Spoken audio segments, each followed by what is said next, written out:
Cultural Marxism is a term which has become pretty popular in Indian academics. Let us say, this is a rough calculation, the last 30 years or so. But one thing is clear, whoever is associated through the academic activities, whoever has studied Marx and the trajectory of Marxism as an ideology, as a political ideology, as a body of worldviews, several ideas which take care of the human existence and the human situation, the human predicament, and so on. Basically, all of us who are associated with Marxism will agree on one point, that in the purest form, Marxism has practically no reverence for something called culture. Karl Marx himself used to take a pride in identifying his set of beliefs and ideas as materialistic philosophy. So we understand that Marxism is a highly materialistic philosophy because it deals with things that are tangible, that are of physical nature, things and issues and ideas that are manifested in the physical world. Having said that, one question becomes prominent here. If Marxism is a highly materialistic philosophy, which rejects and questions and challenges and refutes the role of something called culture in human life, how have these two words got associated with each other, culture and Marxism? Religion, let us say, the culture of faith, we all are aware of Marx's views on religions, a pill of opium for the masses. So there is a total disregard for the matters of faith. Karl Marx ruled out the existence and significance of the matters of the spirit, which we regard as spiritual matters, not in the theological sense, in the philosophical sense. Classical Marxism rules out the significance and existence and the role of spiritual matters in human life. How has this happened then? That since the time of the foundation of Marxism as a body of ideology, which kind of motivated almost the entire Europe, roughly towards the end of the 18th century, the second half of 18th century, after the Communist Manifesto was brought out in 1848, the second half of 19th century, my apologies. So ever since Communist Manifesto was brought out and Marxism became the order of thought for almost entire Europe, how did it happen that the classical body or traditional Marxism, which negated the role of culture, what happened in the world that by the second decade of the 20th century, Marxism got to be, it got to be placed right next to culture or cultural. That is going to be our first, initial musings on and around the topics. How and why? Cultural Marxism. I mean, those of us who are aware of the basic tenets of Marxist philosophy and of Marxism in all its aspects, economic, political, and so on, those of us who are aware of the basic tenets of Marxism,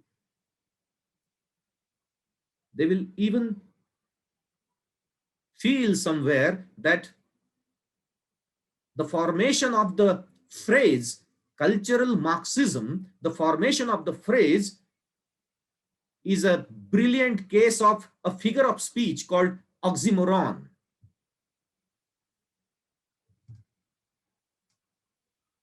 Two sharply opposite words, they are brought together.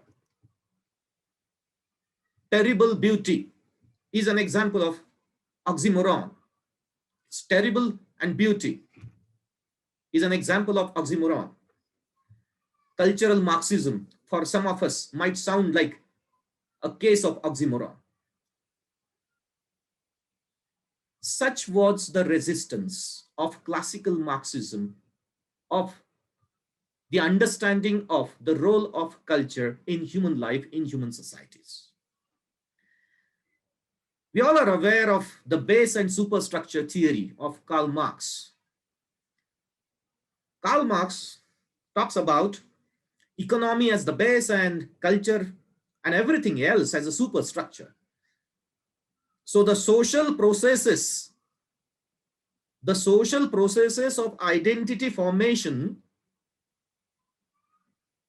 the socio-cultural, political, academic, legal, judicial processes of identity formation and processes of all kinds are invariably and everywhere and in all times governed by what is there at the base, that is economy. That is what the base and superstructure model of Karl Marx propounds. All through the 19th century, the second half of 19th century, till the wake of the 20th century, the entire European intellectual universe and almost the entire intellectual universe, we were still in the colonial times. So what Europe thought and what Europe felt then, the world thought and felt then. As Dipesh Chakravarti, one of the renowned thinkers in the post-colonial, in the domain of post-colonial theories, as Dipesh Chakravarti says, that history is essentially a colonial discipline, because the history of the world would invariably mean what Europe did to the world and how the world responded to Europe.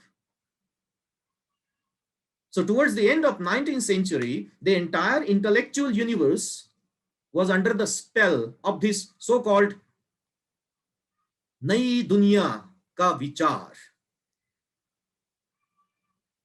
This avant-garde, this new thought, Nai Dunya Ka Agaz, brave new world, which kind of defined the human existence on strictly materialistic terms. We identify it today as classical Marxism. Is Marx entirely wrong in doing that? My personal take, probably not, because the surroundings and the circumstances and the times that he belonged to, in the backdrop of the immense economic disparity and the social imbalance that was created in Europe as a fallout and as the after effect of the market-driven industrial revolution, which kind of established the equation and established the supremacy of economy in human life in the name of industrial revolution. It was because of this immense disparity and inequality and the social imbalance as the cultural after effect of the basic flaws of the capitalist economy that Europe shaped up and molded and developed. So it was a fallout of that. Why Marx talks about alienation? Why does Marx talk about the assembly line production? Why Karl Marx talks about dehumanization of workers? Why does Marx talk about the reckless and the rampant exploitation in the name of labor? And why Marx talks about the exploitation of the leisure also? So how the labor and the leisures are controlled invariably everywhere by the capitalist economy, because Europe and European values, especially in the Western European countries, look at the history of the world towards the end of the 19th century. Their imperialist nationalism, it got escalated to such an extent that they had practically left, that there was nothing left for them to achieve and to conquer within their own countries. So what was left for them was to expand their territory in the name of colonization.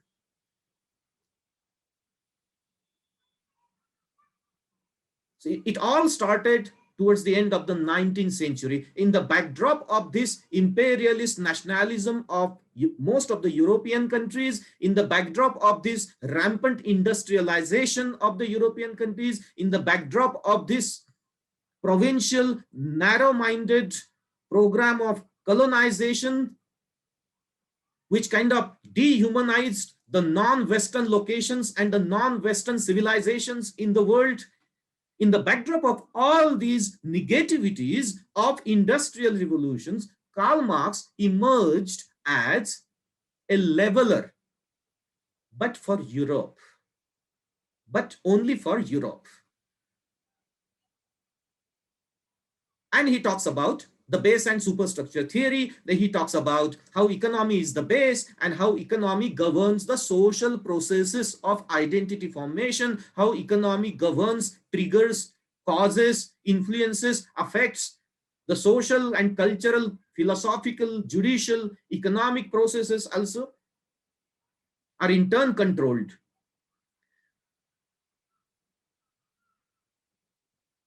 This went on. The influence and impact of such a thought persisted all through the second half of the 19th century. Naturally, the followers of Karl Marx and the followers of Marxism as a political ideology, especially those who had invested a lot of time and mind and thoughts and hopes in the efficacy of Marxism, and those who had thought that probably the brave new world would be created if the entire world gets transformed into a proletariat revolution, into a proletariat situation. May the proletariats of the world come together against all the capitalists of the world. That was the call given by Karl Marx. Sounds very impressive, yeah, and very rational also. But it did not really work. Neither the model, nor the optimism, nor the hopes, nor the activism. The model did not work. The workers of the world did not unite to launch a proletariat revolution against the capitalists of the world. However, the workers of the world did unite. The workers of the world did unite in their respective countries to participate and contribute in the general process of their imperialist nationalism and in the general process of their industrial nationalism. The workers did not unite to contribute to make the entire fervor of revolution to turn it into a reality. The workers of the world did not participate. However, they did contribute at their best in enhancing and developing the economy and industry of their respective nations. This led to an unending rivalry among and between the major European nations, and towards the wake of the 20th century, we know the history, how the world stood at the thresholds of mighty wars, and the second and the fourth decade, the third and the fourth decade, the second and the third decade of 20th century is known for the world wars. The years between the world wars are quite important for us to understand as to how did Marxism, in the classical sense, how did Marxism come close to something called culture. The interwar years, the years between, the span between the two world wars, was the period of revision, revisiting, questioning, even challenging, refuting, discarding, and selecting only a few of classical Marxism. The period between the two world wars was marked by a residual form of Marxism, only in the form of bits and pieces, a residual form. Because by that time, the first world was convinced. And as the story goes, when the first world is convinced about something, what is left for the rest of the world is to follow the story, to listen to the story told by the first world. So,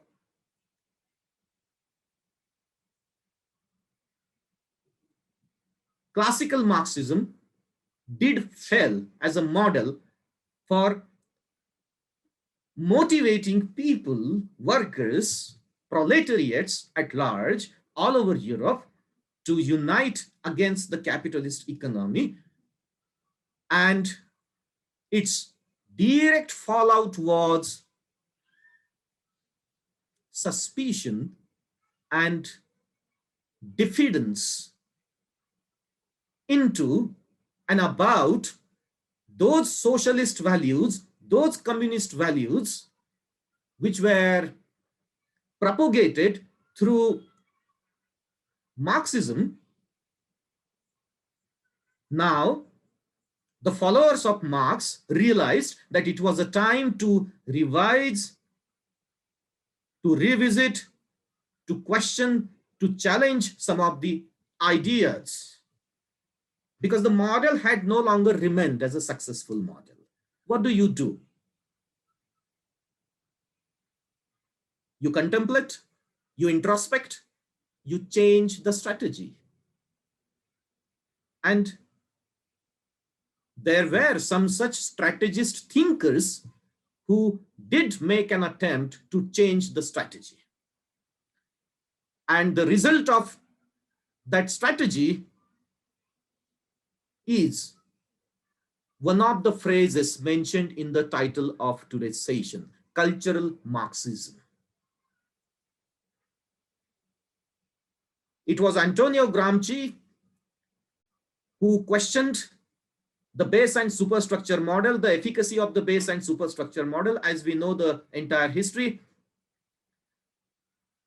Simultaneously, we also need to understand the role and significance of the Frankfurt School that was established in Germany by Adorno, Marcuse, and Horkheimer, the Frankfurt Institute of Social Studies. It did undertake a similar project of re-narrativizing Marx.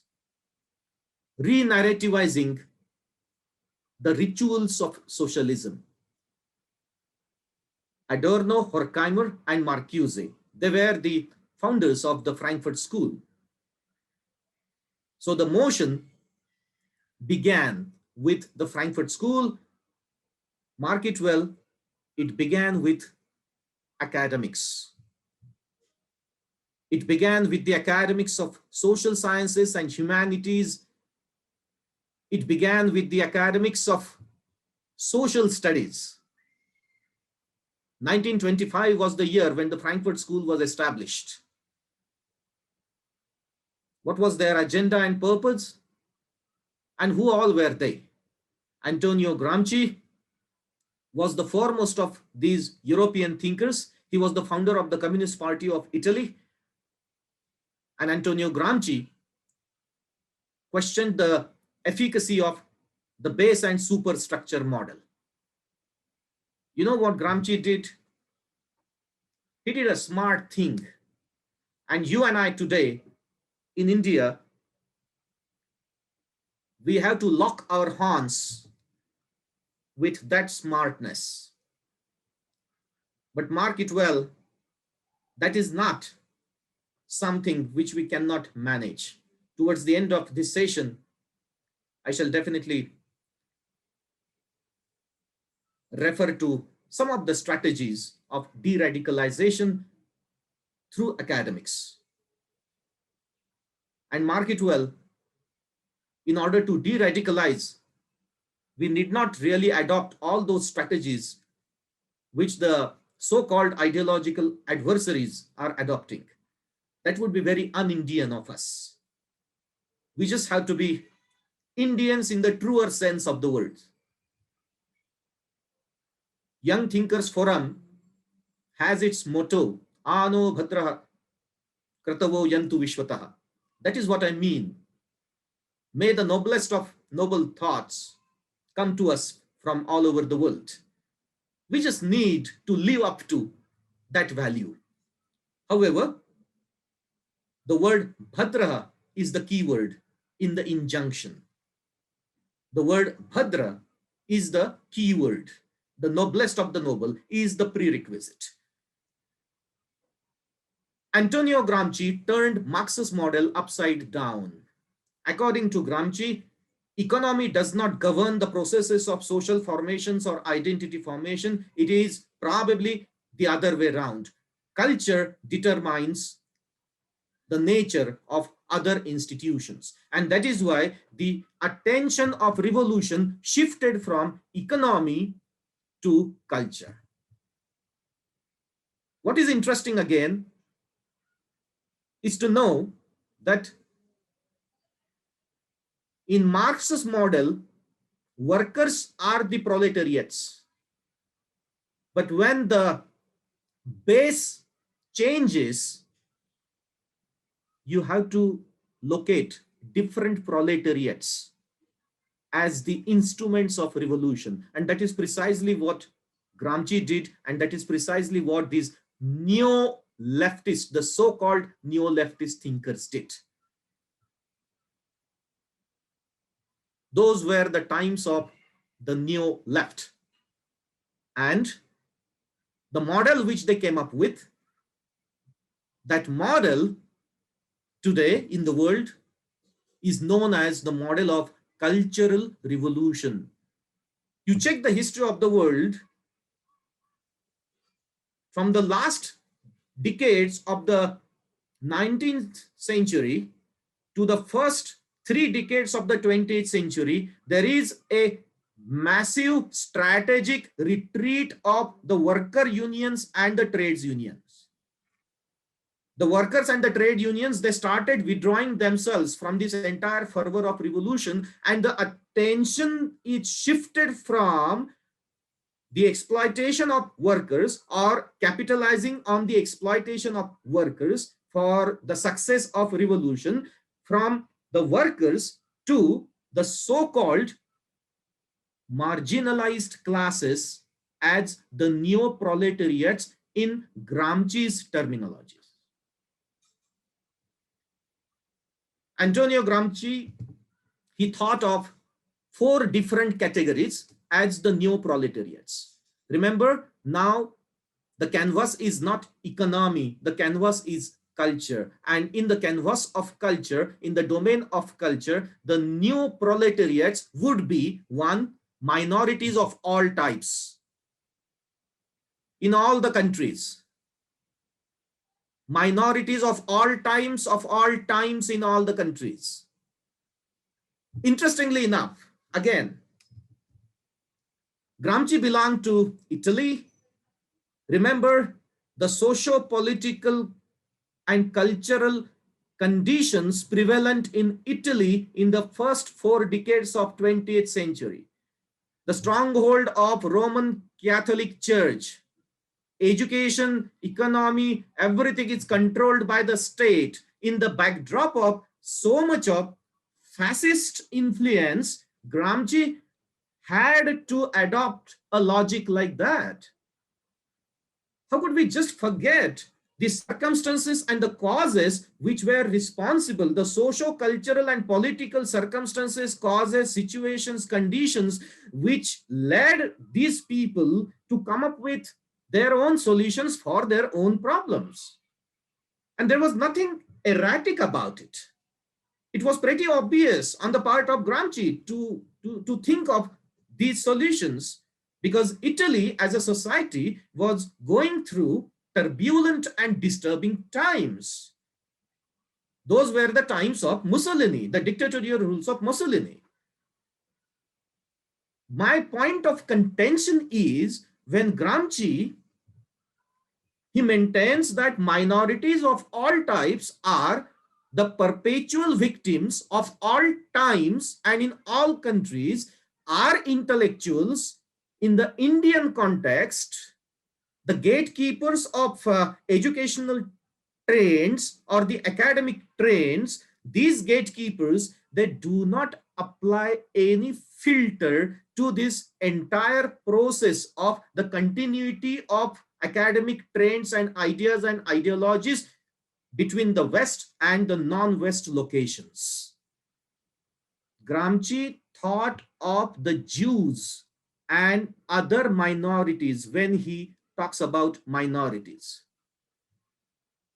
But when our intellectuals, the so-called intellectuals in the Indian context, when they apply the word in toto and they replicate the models, the Western models of ideologies in the Indian context, unfortunately, they neither understand the Indian context nor they understand, it might sound an overstatement, but I'll dare make that overstatement here. They neither understand the Indian context nor they understand the ideology in its original terms. Gramsci specifically thought about minority as an identity in the backdrop of Europe and Italy specifically. He talks about the Jews. And when our intellectuals apply that logic to the so-called minorities in the Indian context, look at the fake equations, the fake socio-political equations which get formulated in our country. Though just because the word minority in English gets applied, sometimes I believe that it's all is happening because of translations, and all translations are mistranslations. Just because the word gets applied, minority, to the so-called minorities here in India, to talk about the minorities who follow the Judaic and the Abrahamic faith systems in the Indian context, look at the history. Those whom we identify today as the minority or as the religious minority, they were the ruling class for more than 500 years in the history. So the religious majority was ruled by the religious minority.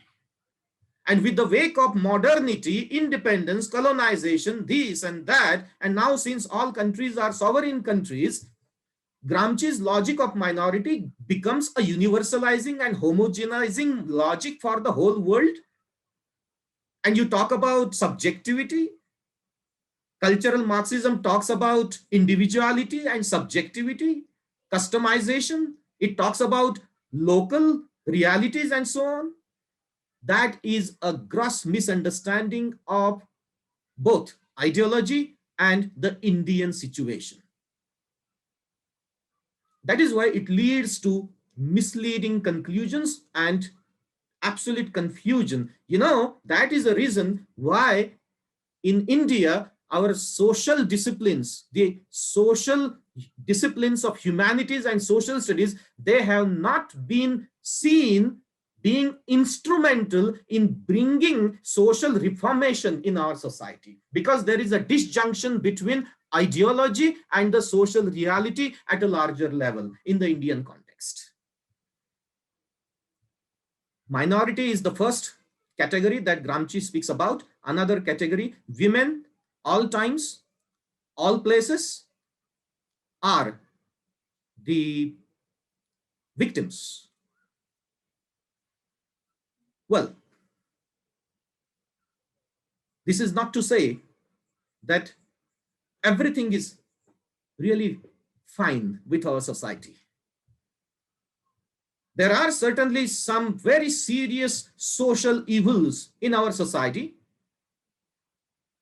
There is a pattern of social maladies in our society, cultural maladies in our society. However, no solution to either a physiological malady or a social malady, no solution could be effective if that solution is not compatible with the ecosystem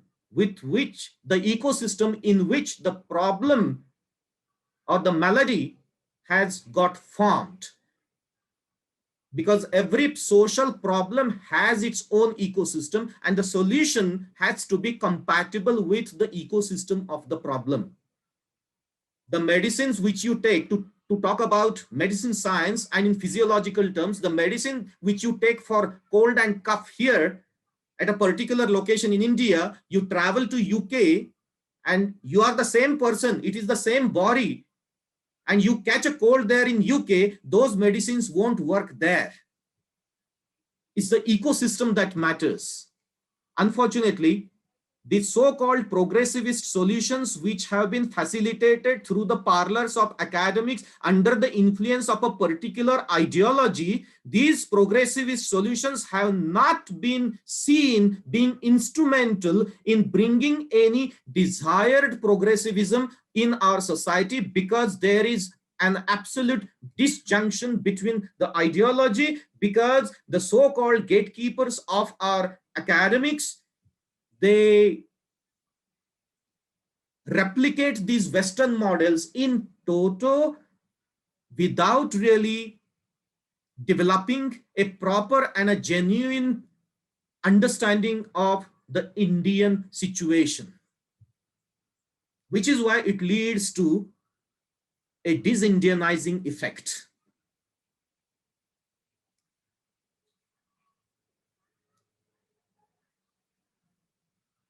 Gramsci and others made an attempt to re-narrativize Marx. So the attention was shifted from economy to culture. Second category, which I discussed with you, was women. Third, youth. And fourth, the underprivileged classes. Now these underprivileged classes, it would have a different class in different societies. Different individuals and communities would be located as underprivileged classes in different societies all over the world. We all are aware of the situation in the Indian context. The so-called Dalits, the socially marginalized classes, whom Gramsci did not in the first place think of India, to be very honest. He thought of Europe. It's again the problem of transplantation through translation. Transplantation of the European ideas specifically originated to address the European situation and to solve the European socio-cultural political maladies. So they are being transplanted through translations.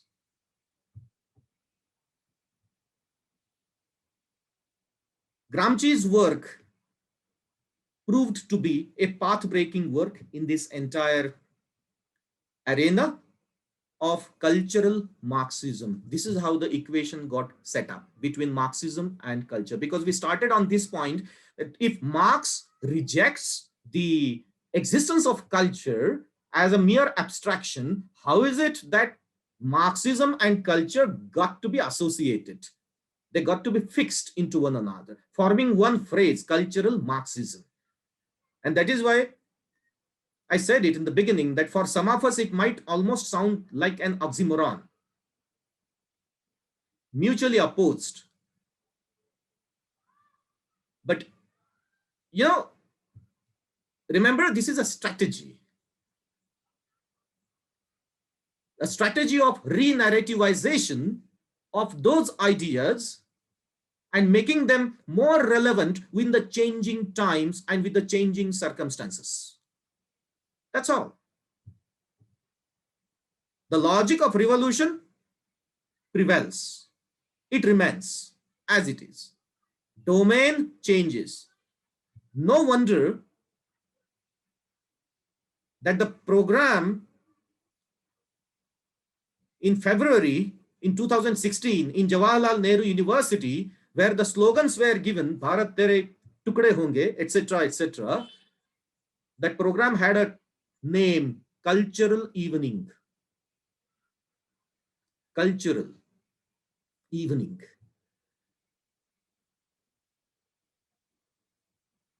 Georgi Lukács was another philosopher and a communist thinker who came up with similar ideas of re-narrativizing the matrix of revolution. And Althusser was there, who was an ardent critic of classical Marxism. So classical Marxism was rejected for cultural Marxism. And one of its obvious fallouts was the formation and foundation of one institute in Birmingham, the Birmingham Institute for Cultural Studies, founded by Stuart Hall, Richard Hoggart, and Raymond Williams. Out of these three, Raymond Williams was peculiarly interested in Gramsci's re-narrativization of Marx's model of revolution. Raymond Williams came up with a theory. He founded a theory called cultural materialism. Raymond Williams is the pioneer of the theory in the domain of the critical theory tradition. Raymond Williams founded the theory called cultural materialism. And the foundation of cultural studies as a discipline in 1956 in Birmingham, England, that foundation of this institute, it happened along the lines of these ideas of Raymond Williams and Stuart Hall, who was a Jamaican, but now a British national and communist thinker, and a communist thinker to the core. These three scholars, thinkers, they founded the institute called Cultural Studies, Birmingham Center for Cultural Studies. Emphasis on the word cultural is intended. The revolution in China is always called a cultural revolution. So much of cultural won't happen for nothing. You know, it's a last straw for the global communists to succeed with their plans. And academics comes as a very handy instrument to do that, because that provides with an obvious opportunity to the activist professors to indoctrinate the youth and to disindianize them. What do I exactly mean by disindianizing? I'll come to that towards the end of the session. And this is how the relationship between academics and cultural Marxism got established. I mean, it started up somewhere in 1925 with the foundation of the Frankfurt School. The 1956 Institute, that was definitely, we can say that it was a culmination of their efforts to succeed with their plans. Goes without saying that the Frankfurt Institute was expelled in the 1930s with the rise of the Nazi regime. And the founders, Adorno, Horkheimer, and Marcuse, they shifted the institute to Geneva. There they stayed for a couple of years. And in 1935, the Frankfurt School migrated to United States of America, and they settled in Columbia University. It was at that point of time that the social studies departments in Columbia University, humanities, social sciences, they directly came in contact with these so-called neo-left thinkers, neo-leftists. I mean, they have a review, the neo-left review. It's been running since that time. There are 3 editions every year which they bring out. You can read that history, so I shall not go into these historical details. This is how culture came to be associated with Marxism. So now, when you want to revolutionize the scenes, when you want to cause insurgencies in a society, don't go after workers. That's an old model. And anyway, it did not work. Go after a different crowd. And let there be a new rhetoric of revolution. So at times, the rhetoric gets manifested in the name of rights. At times, it gets manifested in the name of dissent, political dissent. I am not a critic of political dissent. And with great respect to the Honorable Supreme Court of India, which has ruled that dissent is the safety valve of democracy. Hats off to the precision and to the message which is given in this statement. However, the dissent which goes against the interests of the people at large and of the nation itself, that political dissent, it's something of the un-Indianizing and de-Indianizing type. Dr. Ambedkar did register his dissent against the social traditions and the social ideas and narratives which were regressive. Dr. Ambedkar did fight against injustice, he did fight against caste, but not in these terms. But if Bharat Tere Tukde Honge becomes an emblem of political dissent, then naturally you and I and the rest of the Indians who are also the people of the same country, we have the right to question the dissent of this kind.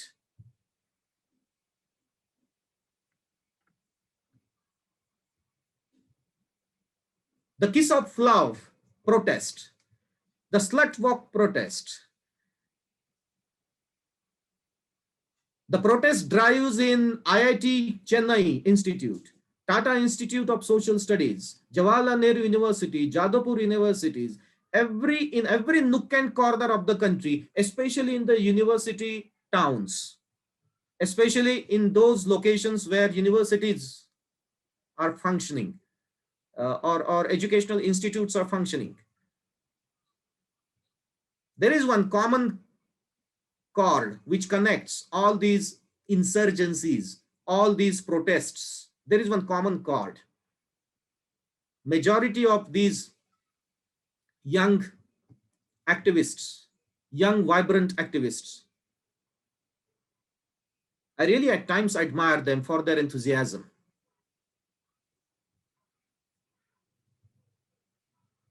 Majority of them, they belong to the social studies departments and humanities.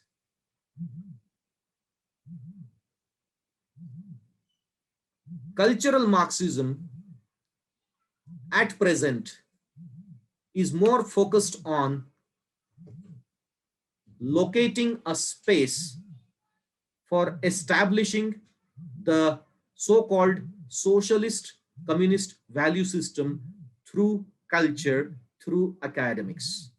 Stuart Hall has very succinctly stated in one of his essays, which is a seminal essay in this particular domain.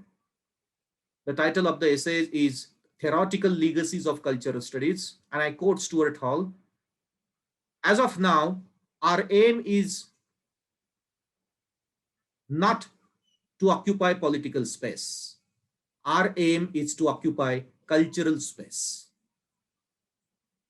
Georgi Lukács, whom I mentioned a few minutes back, he talks about a communist man, that a communist and a socialist state is impossible without transforming a human being into a communist man.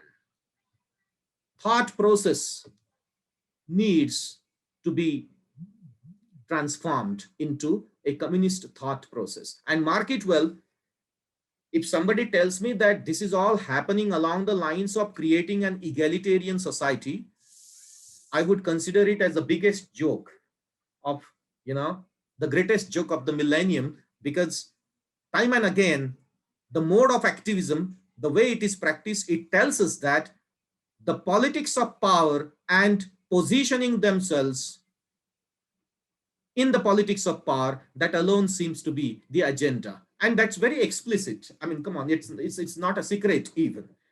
The question is, will you do that as Indians or as disindianized Indians? The question is,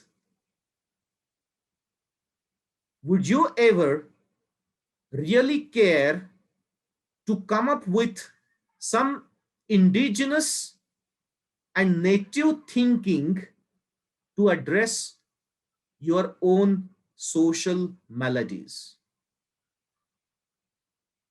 The question is, can it not be said about, through the patterns of your activism and your insurgencies and the protest drives and the dissent mechanism as it has been formulated and even materialized, as it is materializing, can it not be said that there is a scope for the masses in India to suspect your intentions and to doubt your integrity?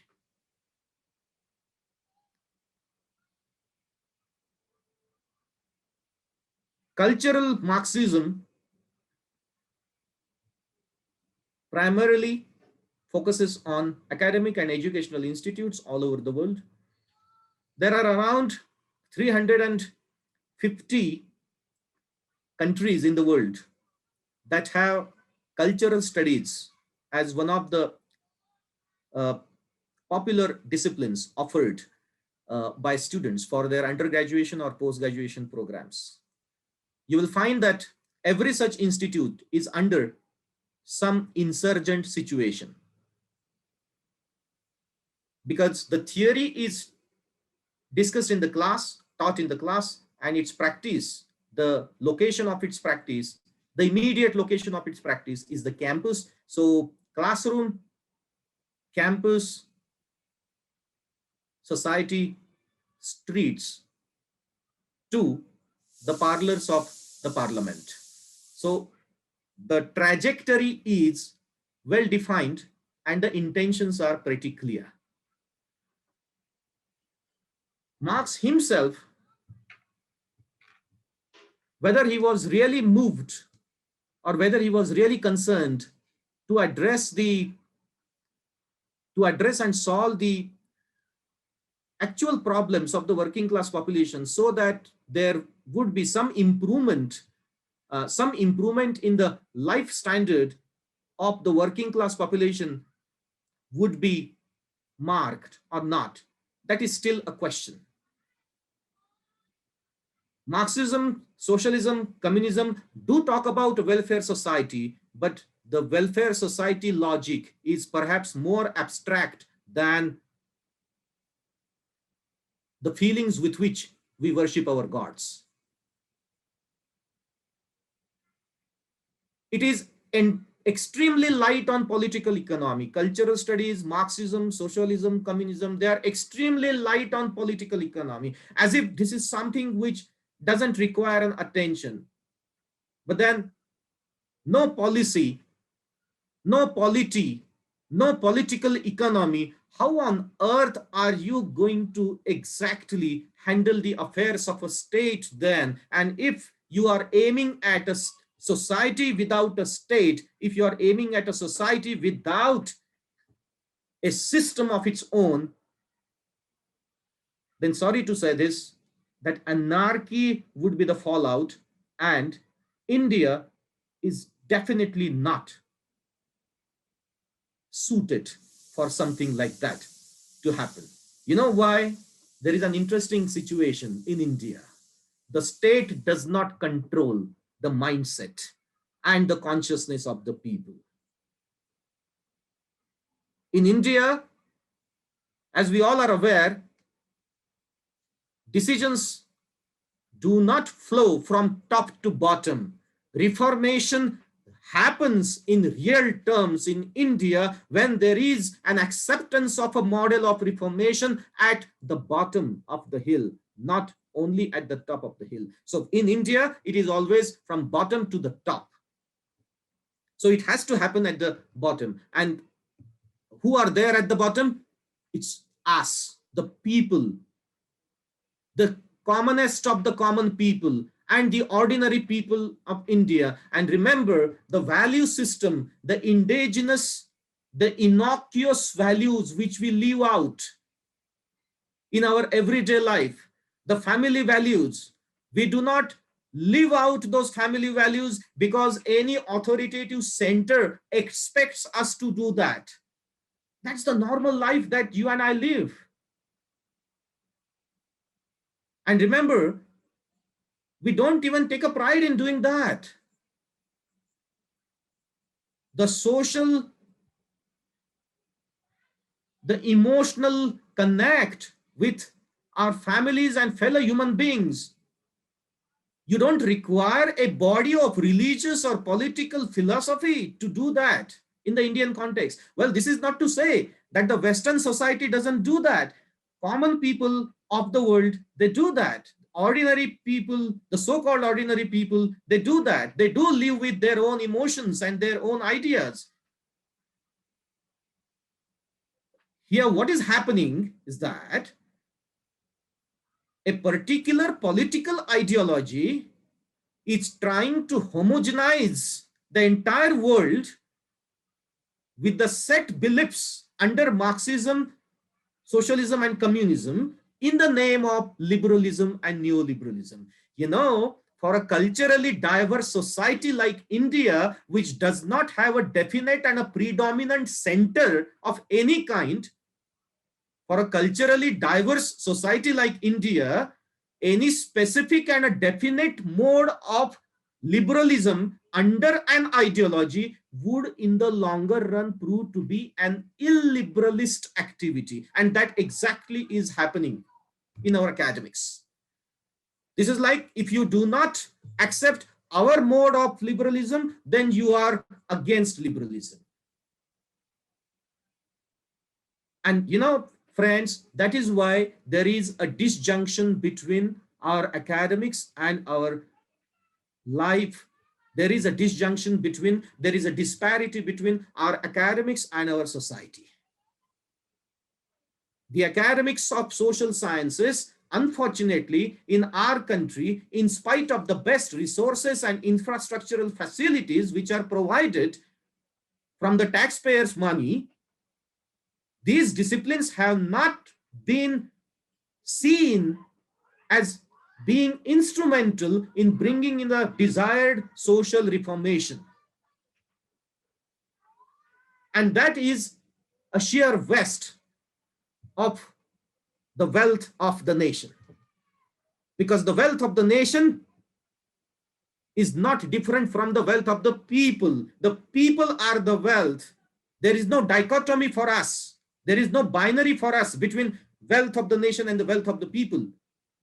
There is a commonality, and the commonality needs to be focused.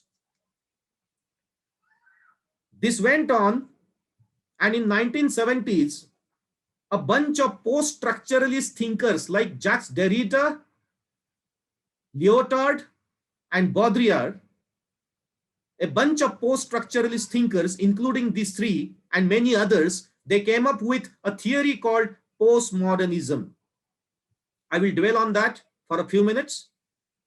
Frankly speaking, the entire topic of this session is so vast that it actually would require a lot of time to deal with all the aspects and all the dimensions of this entire topic. That's why I'm only making an humble attempt to sum up some of the ideas in the form of some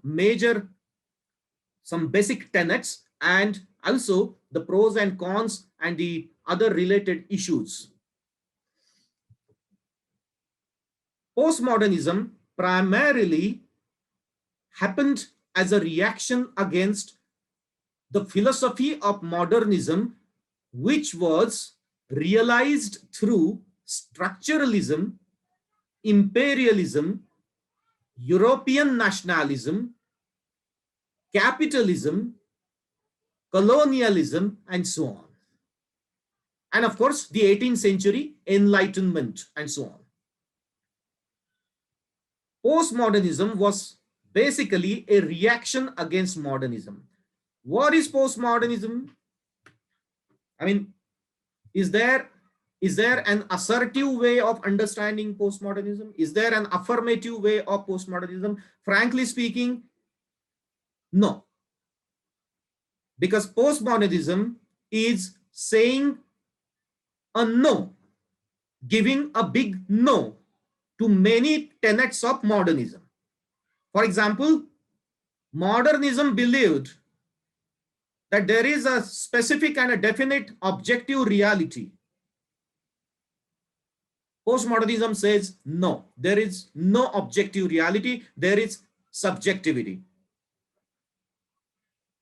You know, when I think about this particular observation under postmodernism, I often feel compelled to ask a question to myself as to, oh, isn't that exactly what we do here in India?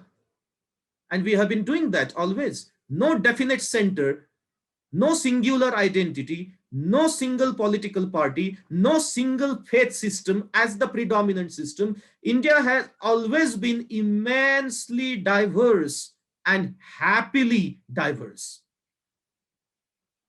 We live with this principle of diversity with such an ease that we are not even conscious that we are doing anything or we are deliberating about it. I mean, that is the most natural impulse that we get because it resonates with the physical nature around us.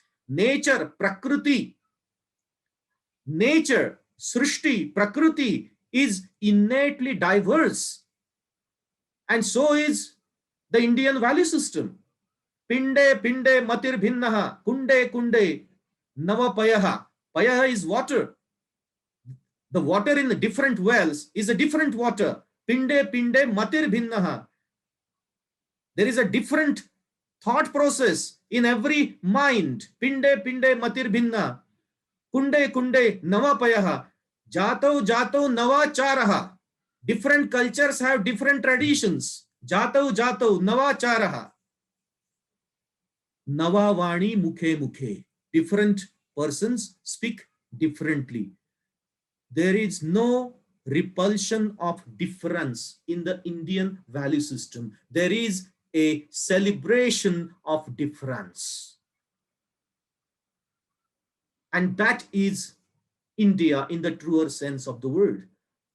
The cultural diversity as we live out is the manifestation of the dialectical and the ever questioning and ever curious mind that all of us do possess, irrespective of the social station that we occupy, irrespective of the wealth that we possess, irrespective of the rank that we have, the caste that we belong to, irrespective of the community that we belong to, irrespective of whether we are a believer or a non-believer. Come on, atheism is the accepted form and a philosophical thought in the Indian context. We have attributed the status of a rishi to Rishi Charvaka, who questioned the Vedas and the veracity of the Vedic philosophy. We did not make a Socrates of Charvak. We did not penalize him for anything. And this has been going on. Frankly speaking, the Sanskrit shloka which I shared with you, the Subhashita that I shared with you, for me it is an anonymous shloka. Some Subhashit Bhandara, I collected it from a stray source, from some Subhashit Bhandara. I don't even know its authorship. Pinde pinde matir bhinnaha, kunde kunde navapayaha, jato jato navachara, navavani mukhe mukhe. Why on earth you need the Western socialist, neoliberalist, culturally incompatible model of postmodernism to diffuse the centers? I mean, you have to diffuse the centers where the centers are monolithic. There are no centers. India has always been an acentric society.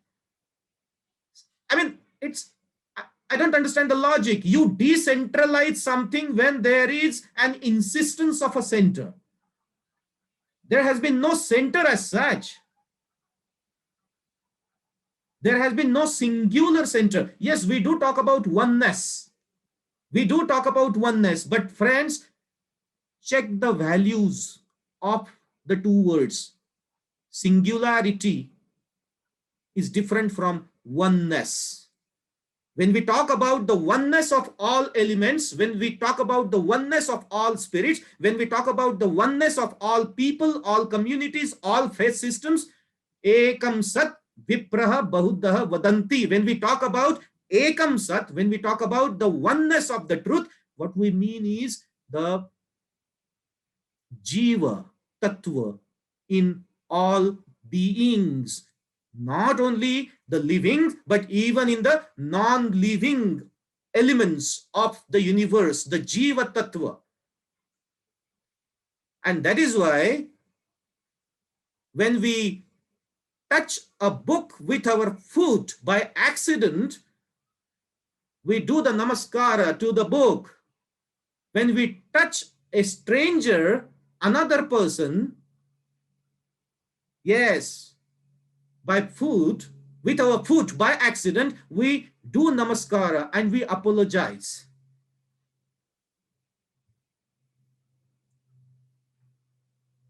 A centrist, a society which is acentric, if the academics at large in that society is engaged with the pursuit of imposing a definite ideologically founded model of liberalist philosophy in the name of postmodernism, post-structuralism, in such a society, mark it well, this model of liberalism, which is incorporated and borrowed and streamlined through the parlors of academics in a very provincial manner by the self-styled intellectuals, such a model of liberalism in the longer run proves to be detrimental, harmful, dangerous, and destructive. And that precisely is what's happening in our country. Unfortunately, the cognitive impairment the cognitive impairment and the overall provinciality of attitude of some individuals and some interest groups in academics who are driven by credentialism and who are driven by the false hopes of revolutionizing the Indian scene. Only they are seen indulging into this mumbo jumbo, this fruitless mumbo jumbo, and these fruitless rituals of revolutionizing. Poor guys mistake revolution for change. Revolutionize everything and change nothing. Ultimately, they reach to this fallout. As I said some time ago, that there is a lot which can be talked about it. How did this happen in India that such an academics became obvious for us, etc., etc., and what is the solution, etc.?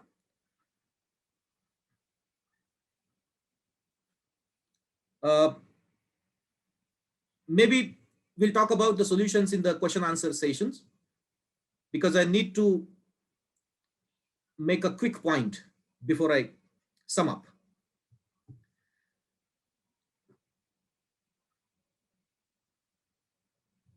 Postmodernism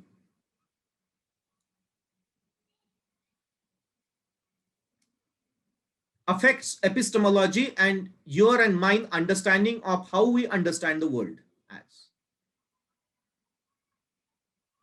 It definitely makes some deliberations in the formation of worldviews. And it goes without saying that the post-structuralist thinkers, including Jacques Derrida, Lyotard, and Baudrillard, and others, they were the ones who propounded postmodernism as a strategy of rejection of modernism or a reaction against modernism. Like everything that modernism, the edifice that was constructed by modernism, that edifice is postmodernists make an attempt to demolish that edifice. So it's a reaction to modernism. Isn't that interesting to know that India and Indian society received modernism from the colonial powers, and they needed something like postmodernism to address their own issues, and now postmodernism is made obvious through the parlors of academics in our country. Isn't that interesting? If modernism was the way to colonize India, can we not say that postmodernism is another attempt to colonize India? Can we not say that this is nothing but a sort of neo-colonization which does not only affect the political rule and economy, but it does also affect how you and I think about life and of the world and of values and so on.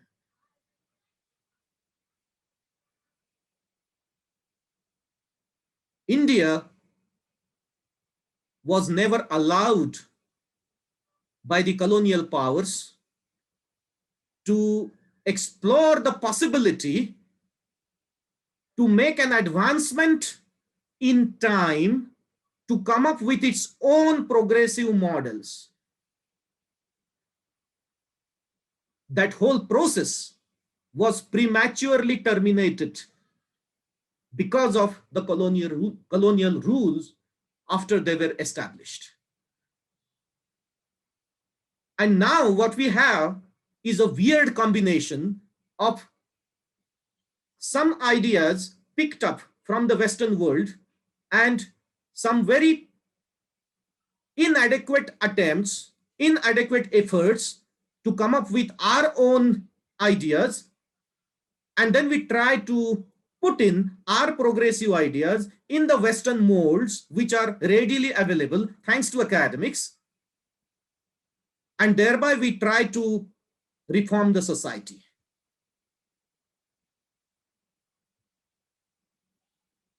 At the end of the session, I'll only say this to sum up my discussions, to sum up my presentation. I'll only say this, and as I said it already, that the topic is really vast, so it is really impossible to include everything that could be talked and which must be talked about actually in the discussions on a topic like this. However,